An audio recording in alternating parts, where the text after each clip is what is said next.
Well, thank you for the introduction. I really appreciate it, and thank you all for attending. Happy to give you our little understanding of what we do with Mission Landing Zone and how it can help you move your workloads into the cloud.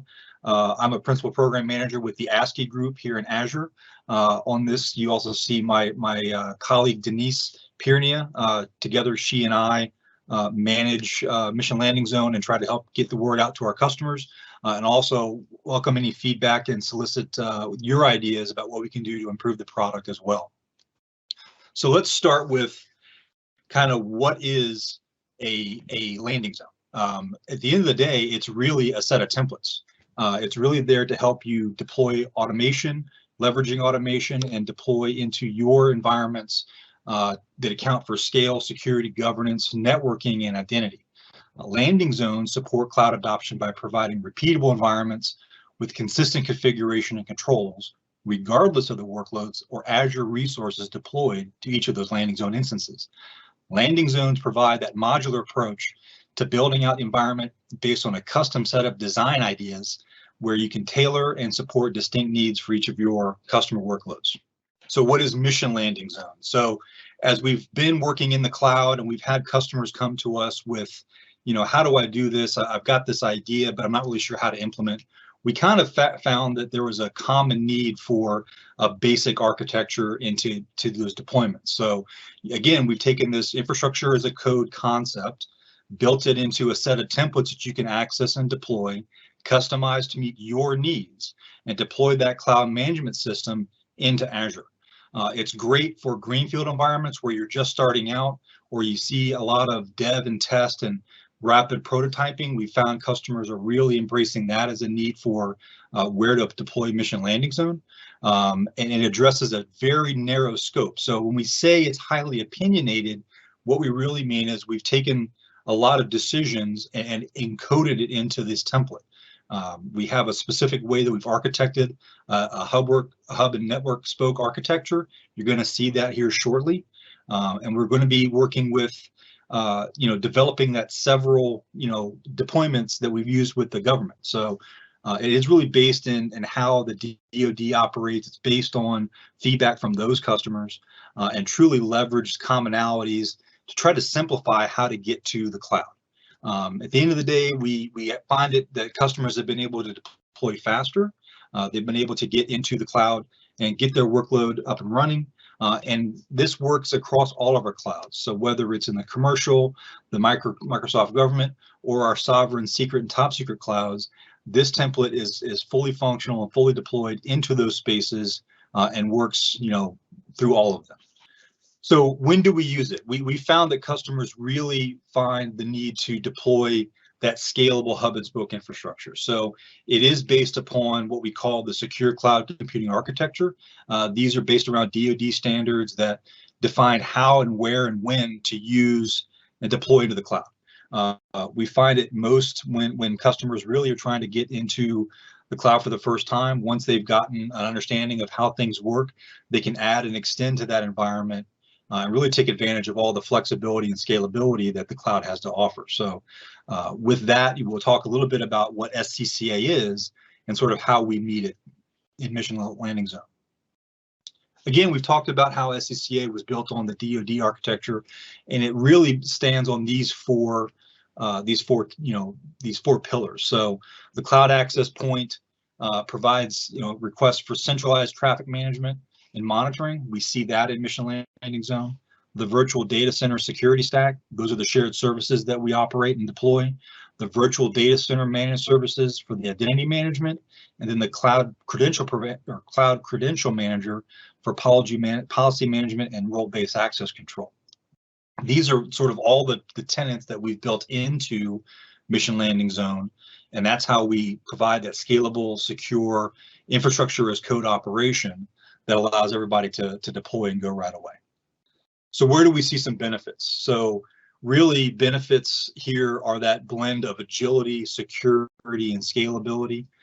It designs, a quick implementation. So where we see a deployment, it typically is only 15 minutes once you have the code deployed into your space. Definitely, it's built around SCCA. So if that's a requirement for your compliance matrix, you're way step ahead there. It's definitely secure by design, and it leverages that hub and spoke network.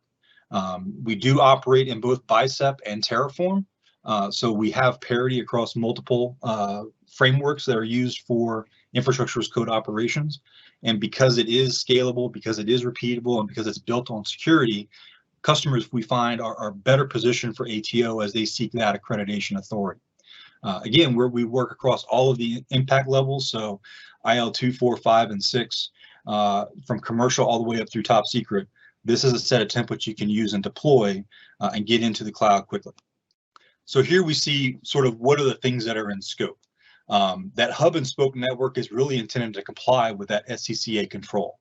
We talked about that earlier. So here you can kind of see how those pillars are mapped out into the scope that SCCA or that MLZ provides. We have the predefined spokes for identity operations, shared services, and workloads. Those individuals can be managed and deployed under a single subscription, or as you'll see shortly, you can use different subscriptions to separate out the various tiers in your environment. We can have support multiple isolated workloads, and that way you can have a centralized managed environment, yet have individual workloads and capabilities running across your space. Again, so we're trying to leverage, and you're going to hear shortly about the tools that we use. So, it's a first-party solution, top to bottom, the Azure tool set, and all the security operations that we support there. So, Bastion for remote access, Sentinel, and data center security for the monitoring and maintenance. All of that is provided into your environment, so you can access all of the records and provide for maintenance as you need to. So here you kind of start to see what that network hub and spoke looks like. Within the networking, it's all separated across tiers. So tier 0 for identity and authorization. Tier 1 is the infrastructure ops. Tier 2, DevSecOps and the shared services, and then the individual workloads deployed at the tier 3 level. Access control can be configured to allow separation across each one of these tiers. So you're not worried about who's getting in, who's accessing what, but you can provide shared resources to all. All of the network traffic is directed through the firewall residing in that network hub resource group. So everything is collected, everything is tagged, everything is recorded. You have confidence that your security posture is intact. You can go through and provide for monitoring as you need to. The firewall is configured as the default route for all of the tiers. So that's how we capture all of the data associated with what's happening in your space.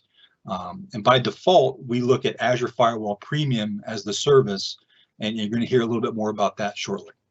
So here you can see a more detailed representation of the MLZ deployment, showing the hub and the individual tiers. As we noted earlier, you can have a single subscription that runs the entire spectrum, or you can carve out each tier into individual subscriptions as your workloads and as your organization requirements dictate. We can see how, what we see is the most common deployment is a centralized management where it's tier 0 through tier 2, that identity operations and shared services. Then we see individual workloads deployed using individual subscriptions in that tier 3 model. By doing that, that provides for the shared space to be accessed by all consumers, yet maintains data restrictions and policy security across individual workloads as needed. We typically call that the Coke and Pepsi model. So if you have, peers that you're working with, but there's a concern about sharing and accessing the data, this is how we've seen customers do it time and time again. So what's included with the deployment? Again, we, across all of our clouds, use first-party services. So Azure Firewall is the core of that network hub. And across all Azure services, we use, this spectrum of capabilities. So wherever you are, whether it's in the commercial or the sovereign clouds, the same code operates and deploys in the same space. This is one benefit that we've offered. So, we've found customers that deploy at a low scale and then deploy later at a high scale once they've completed some testing. So, you don't have to jump right into the deep end of the pool. You can absolutely, test it out on a lower environment before moving up to your core data, which resides in your high side space. One question that we typically get is about cost. So again, because our services operate, in all of our environments, the same metrics and the same data there, the only difference is cost. Typically, we see commercial typically running about 2,000 per month in terms of Azure consumed revenue. And then, of course, the cost goes up as we go higher into the secured space. So Azure Government, Azure Government Top Secret, and Secret, all of those have an increased cost based upon those price points for those SKUs. Primarily, the biggest difference we see across those is that Azure Firewall Premium. Because it is not officially GA in both Secret and Top Secret, the default installation is Firewall Standard, where you'll see the deployment. But as those become GA, those will be deployed as well. But Mission Landing Zone is just one piece of it. So Landing Zone is that core infrastructure, right? It's the basis of getting into your Active Directory. It provides for the shared services, and then you layer workloads on top of it. We have taken additional steps to build out the solution portfolio. We do have additional capabilities such as Zero Trust ABD, Mission Landing Zone Edge, which is based around Azure Stack Hub, and then capabilities for Mission Data and Mission AI, which are solutions built on Mission Landing Zone to provide those additional services in that tier 3 type model. So the Azure Virtual Desktop provides our users with the capability to access desktops and applications. Mission AI focuses on capabilities specific to artificial intelligence, machine learning, and then Mission Data Dragon, formerly Data Lakehouse, provides that data mission capabilities to deploy strong data frameworks. And we'll provide a little bit of oversight into each one of these here shortly. So as I mentioned, we talked about the Zero Trust Azure Virtual Desktop. Again, this is based upon the core infrastructure of Mission Landing Zone, and then provides users the ability to seamlessly access desktop and applications from practically anywhere. That does use Azure Blueprints, so it does, it's a quick deployment based upon the code that we have. Again, this is all templatized, so if you had to customize and modify, you can always do that, on the code as well. We did talk about Mission Landing Zone Edge, where we see customers with their Azure Stack hubs that wish to operate in more of a disconnected environment. This is where Mission Landing Zone Edge provides that same templatized capability that you can, deploy the code and get your workload operating on the device. So again, it's really about how can we make these things operate in a hybrid disconnected environment. Well, Landing Zone Edge will get your infrastructure up and running on the device and allow you to take that workload forward. The Mission Data Landing Zone. So really, we talk about Mission Data, formerly Data Dragon, was really about providing data mission their capabilities. So we use, data architecture as customizable. We use predefined Azure data services like Azure Sentinel. These are things that are Azure Synapse. My apologies. So Azure Synapse and other data analysis capabilities can be and will be deployed with Data Landing Zone, so that those capabilities are there on day one when you operate. Last, we have the artificial intelligence landing zone. So again, this is really based on needs that we learned from data scientists. So it provides those machine learning capabilities. Again, it's based upon the MLZ Foundation, and it provides, the teams performing similar but separate data workloads in that space. So again, we see opportunities where we have a centralized environment that is supported and managed by the core IT, and then on top of that, we see different tiers in that tier 3 space that allow customers to separate their data and provide additional detail as the customer's restrictions need to. So that's a little primer on all the scope and capabilities of Mission Landing Zone, some of the solutions that we have. And as Karina talked about earlier, we're going to have Kyle Hoyer join on the line. He's going to do a bit of a technical demo and provide a little more insight into how they see MLZ operating in the customer space. Kyle, over to you.